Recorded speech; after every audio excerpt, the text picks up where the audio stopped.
tal? Buenas tardes. Soy el licenciado Alfonso González Garzón. Me he desempeñado como defensor privado durante 17 años, 10 años en la operancia del nuevo sistema de justicia acusatorio penal. Bueno, ya no tan nuevo porque ya llevamos un rato con la reforma. Bueno, nuestro tema de hoy vamos a hablar sobre la importancia del respeto de los derechos humanos en el sistema penal acusatorio. Esto es muy importante porque, bueno, en primera debemos atender a las reglas del juego, de cómo opera el sistema acusatorio penal, o su filosofía de este juego, tomándolo como un juego. Tenemos una trilogía procesal donde tenemos un órgano jurisdiccional, es como si fuera un triángulo. En la cúspide del triángulo tenemos un órgano jurisdiccional que va a encargarse de la función de decisión.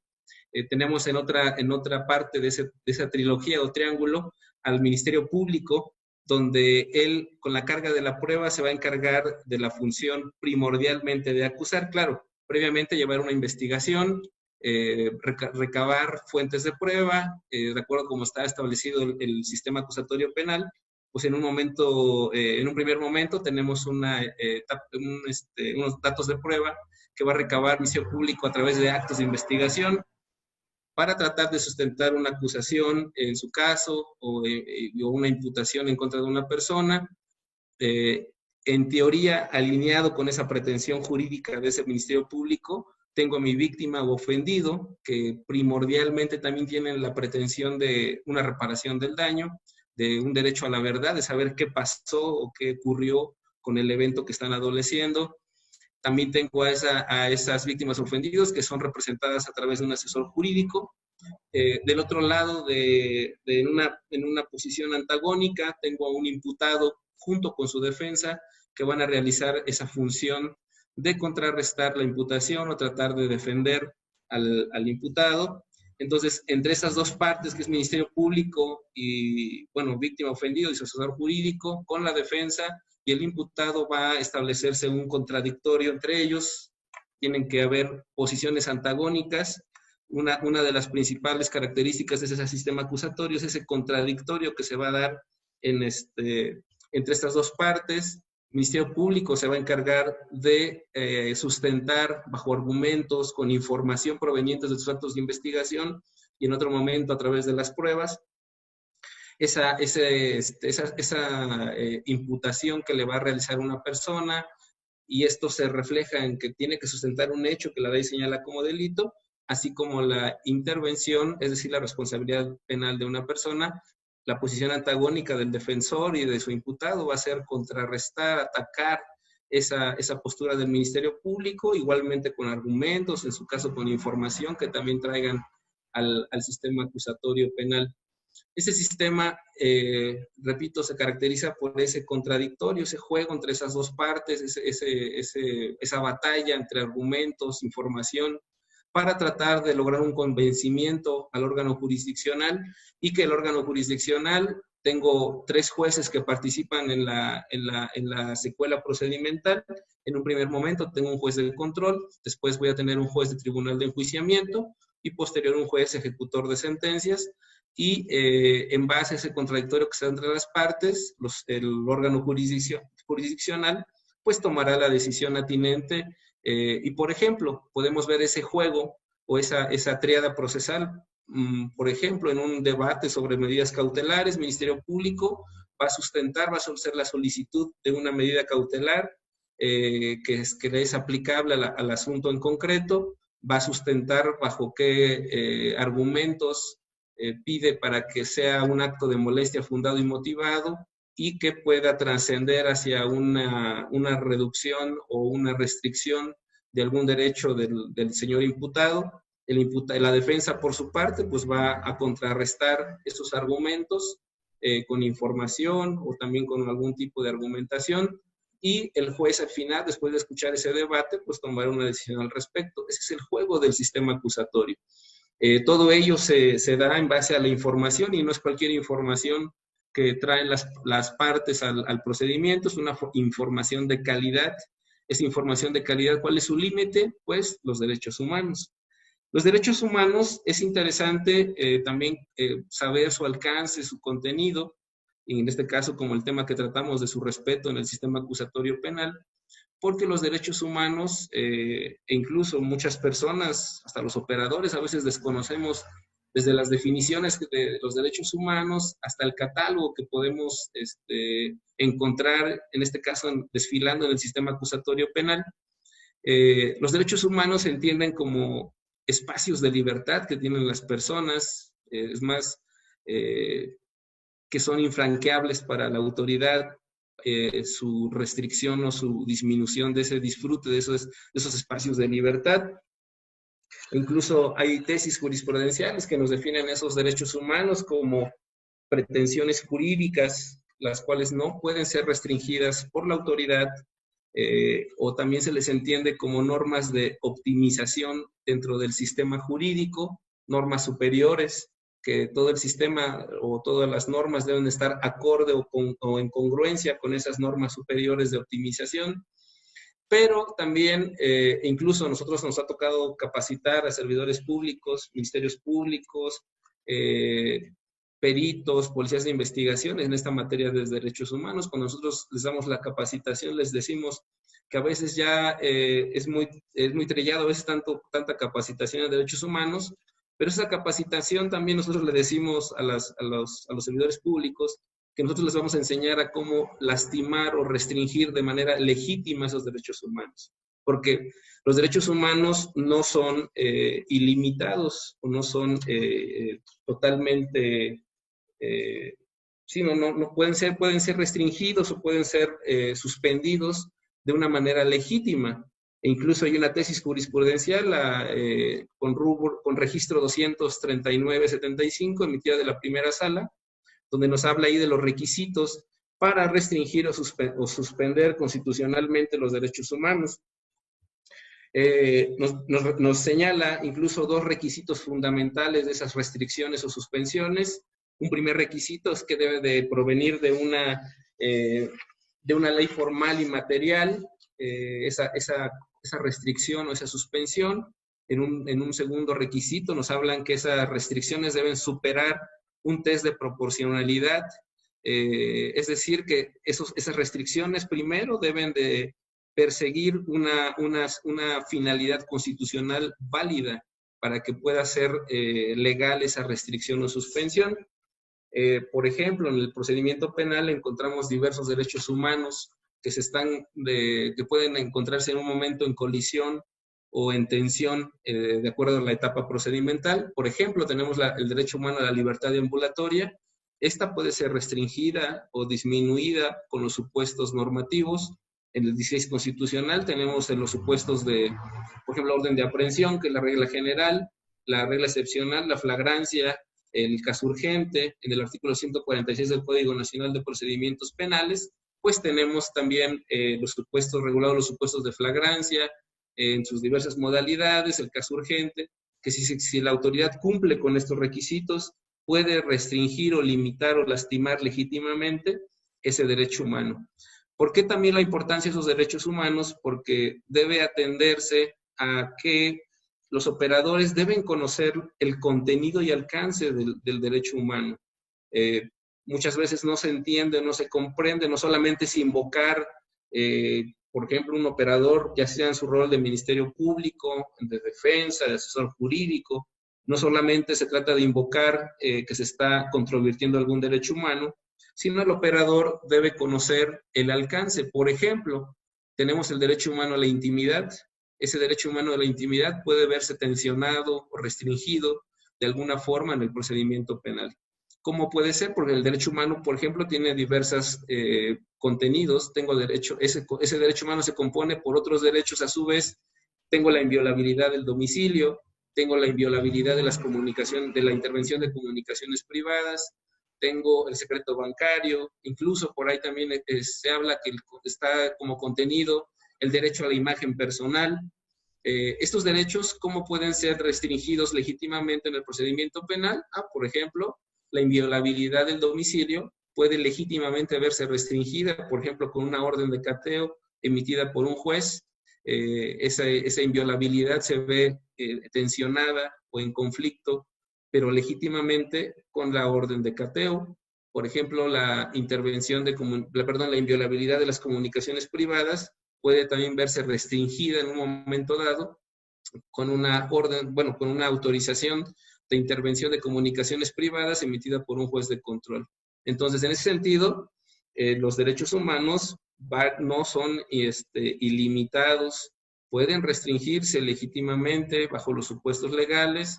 El sistema acusatorio o el sistema penal, inclusive en el artículo 2 del Código Nacional de Procedimientos Penales, podemos también ver la filosofía o la estructura metodológica del procedimiento. Ahí nos dice que los principales objetivos del procedimiento penal pues será esclarecer los hechos en un primer momento, que proteger al inocente, que el culpable no quede impune y el pago de la reparación del daño. Todo esto en un marco de respeto de la Constitución, de los derechos humanos. Por eso ahí está la importancia, esos fines de, por ejemplo, esclarecer el hecho. Es importante tener, por ejemplo, en un primer momento el hecho estructurado, eso nos lleva a tener el tiempo, el lugar, las circunstancias, y el procedimiento no es otra cosa que un sistema de verificación que nos va a llevar a sustentar si en la realidad ese hecho sí constituye un posible delito en una primera etapa del procedimiento, y también sustentar la probable intervención de una persona en ese hecho. Y esto para que nos lleve a consecuencias jurídicas. Indudablemente el esclarecimiento solamente se va a dar hasta la sentencia, ya sea en un procedimiento abreviado, por ejemplo, o en una sentencia emanada del procedimiento ordinario, proveniente del juicio oral. Ahí es donde se va a dar ese esclarecimiento de los hechos. Inclusive también ese es un derecho humano que tienen las partes. De otro modo, no podemos arribar a la conclusión de saber quién es el culpable o quién es el inocente. Inclusive en esa tríada procesal de la que hablábamos, de un lado también entra en colisión en ese contradictorio el Ministerio Público con la carga de la prueba.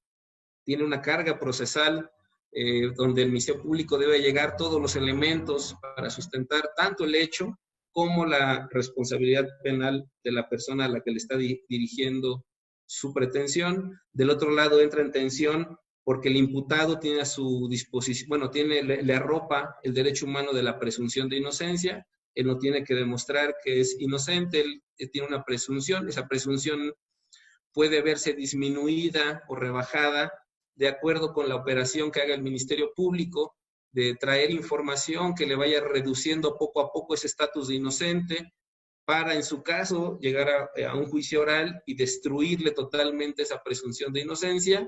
Si no lo logra, pues entonces esa presunción va a imperar y la persona es inocente, como nos dice el artículo 2 del Código Nacional de Procedimientos Penales.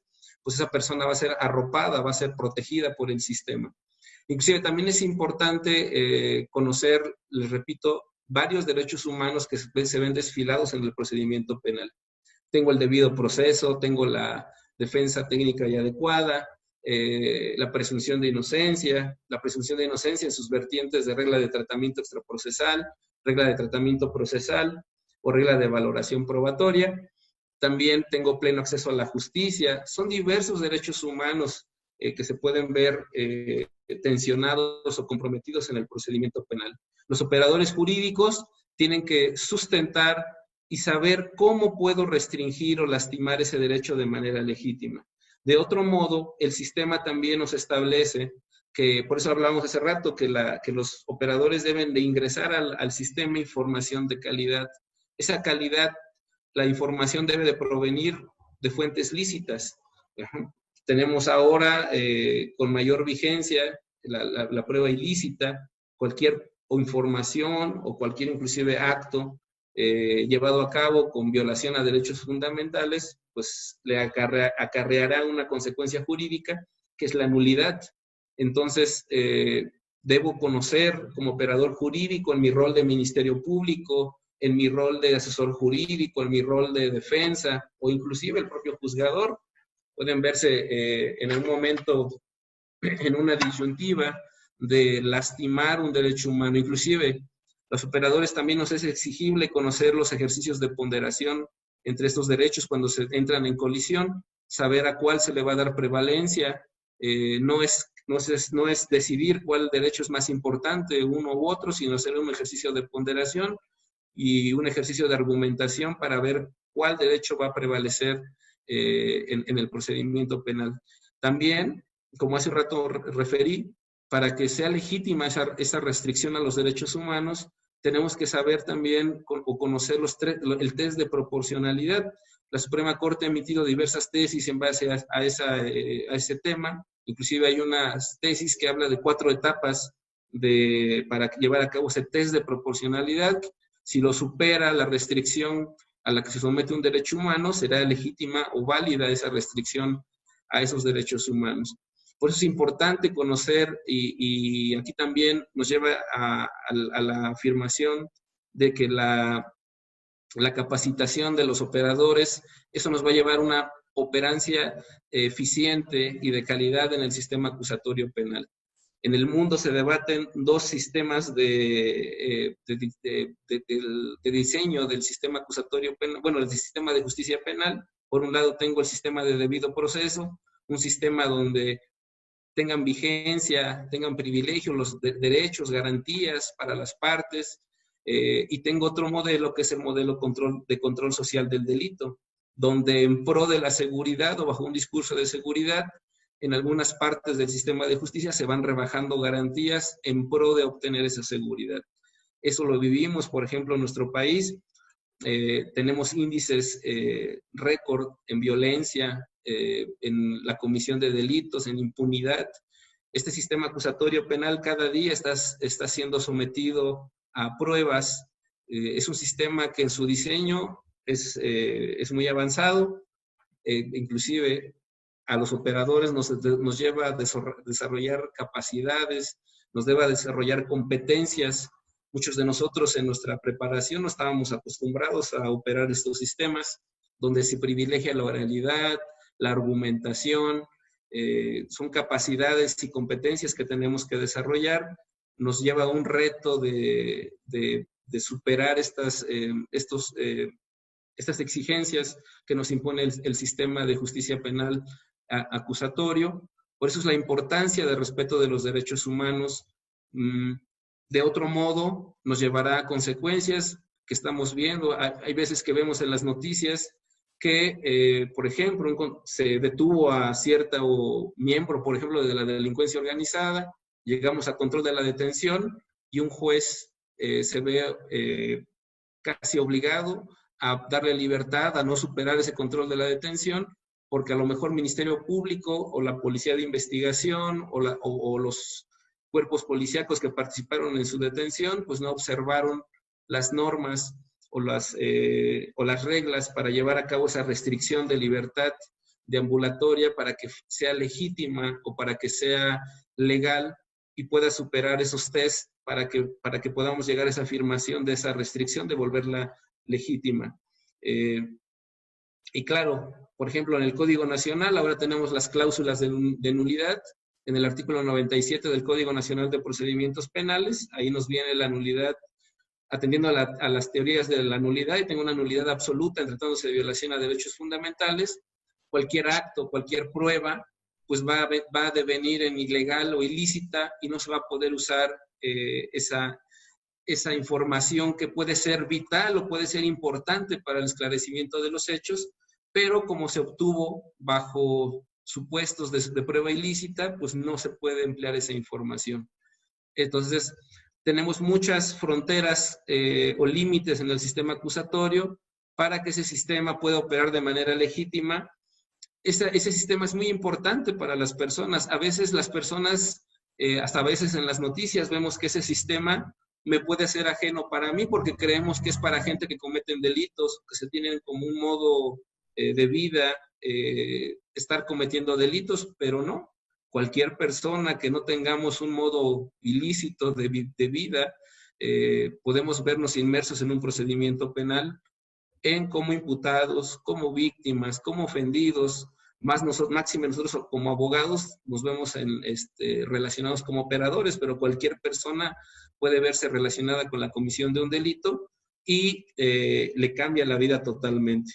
Entonces, lo mínimo que esperaría esa persona o ese ciudadano de a pie que entrara al procedimiento penal, pues que entrara y que encontrara un sistema cuyos operadores son profesionales, son eficientes, y es un procedimiento que se encuentra operando con las reglas, respetando esas normas máximas de optimización como son los derechos humanos. Inclusive, a veces se hace la equiparación del sistema de justicia penal como un juego. Si pensamos en cualquier deporte, en cualquier juego, ¿qué es lo que hace interesante al juego? Pues las reglas. Las reglas es las que marcan qué función realiza cada jugador, operador. Aquí también las reglas marcan qué roles debe desempeñar el Ministerio Público, que tiene a su mando a la Policía de Investigación, puede tener a su mando las policías que componen el orden jurídico mexicano, el defensor, cuáles son los límites de su actuación, del asesor jurídico, del juzgador. Entonces, en ese contexto, el juego se vuelve interesante con las reglas, y las reglas deben ser respetadas. Las reglas máximas de optimización de ese sistema, indudablemente, son los derechos humanos. Entonces, al operador le crea un reto de conocer qué son esos derechos humanos, esas reglas.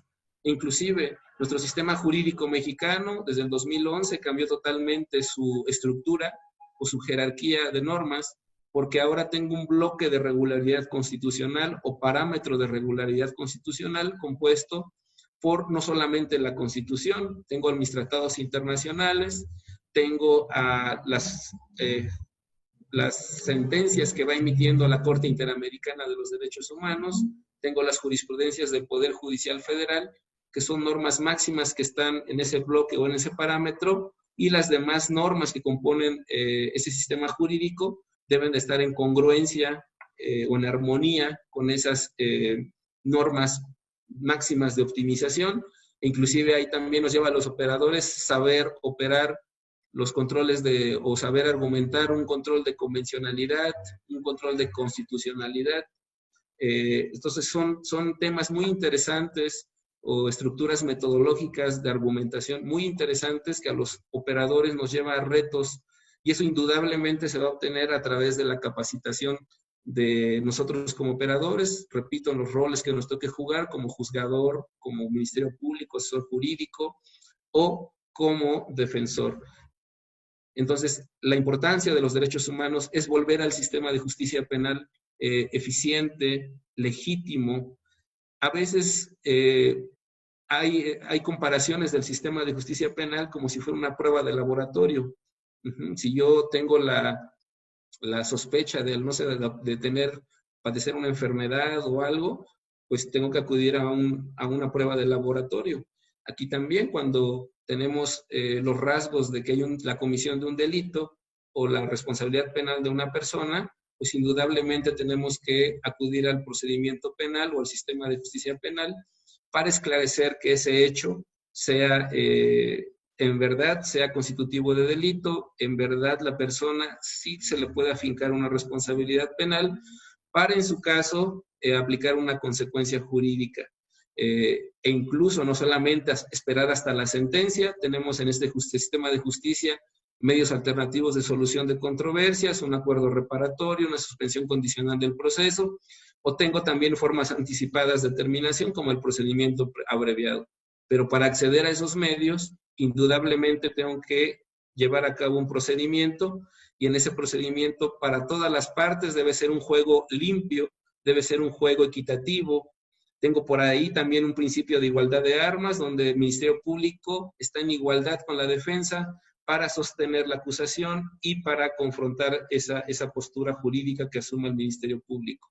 Indudablemente son temas que se los dejo yo en el tintero, porque son temas a desarrollar. Inclusive en un futuro podemos desarrollar cada uno de estos temas para comprender mejor su contenido y su alcance, pero esto es una como llamada de atención de todo lo que son los retos para el operador jurídico para poder llevar a cabo una intervención de calidad y eficiente en el juego del sistema acusatorio. Bueno, sin más, les agradezco su atención. También un saludo al blog de Jurisconsciente, tener la oportunidad de poder compartir esta pequeña plática. Y recuerden que juntos pues, compartimos el conocimiento. Les agradezco mucho su atención. Buena tarde.